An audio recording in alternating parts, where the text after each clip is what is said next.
नमस्कार, आपण पाहत आहात तापी परिसर न्यूज। नंदुरबार शहरातून एक मोठी बातमी समोर आली आहे। विना परवाना सुरू असलेल्या पाणीपुरी निर्मिती कारखान्यावर अन्न व औषध प्रशासनाने धडक कारवाई करत कारखाना सील केला आहे।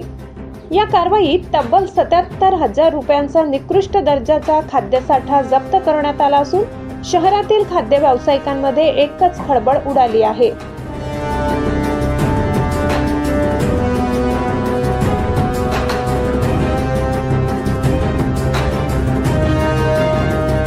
राज्यात नागरिकांना सुरक्षित, दर्जेदार आणि भेसळमुक्त अन्नपदार्थ मिळावेत यासाठी अन्न व औषध प्रशासनाने विशेष तपासणी मोहीम सुरू केली आहे।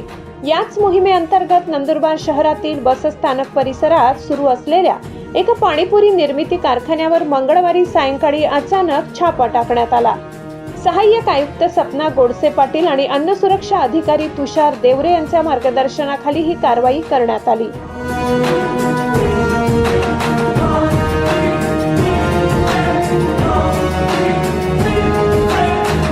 तपासणी दरम्यान कारखान्यात अत्यंत अस्वच्छ वातावरणात पाणीपुरी तयार केली जात असल्याचे समोर आले।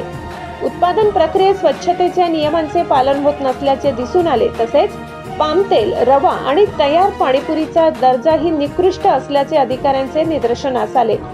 ग्राहकांच्या आरोग्याला धोका निर्माण होण्याची शक्यता लक्षात घेऊन प्रशासनाने तात्काळ कारखाना सील केला। तसेच सुमारे 77,000 रुपयांचा मुद्देमाल जप्त करून संबंधितांवर अन्न सुरक्षा व मानके कायद्यानुसार पुढील कायदेशीर कारवाई सुरू करण्यात आली आहे।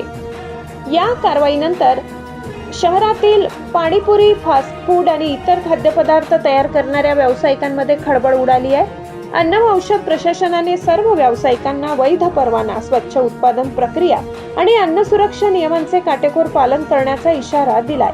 दरम्यान नागरिकांनाही अस्वच्छ ठिकाणी तयार होणारे किंवा संशयास्पद दर्जाचे खाद्यपदार्थ आढळल्यास त्वरित तक्रार करण्याचे आवाहन प्रशासनाने केले आहे।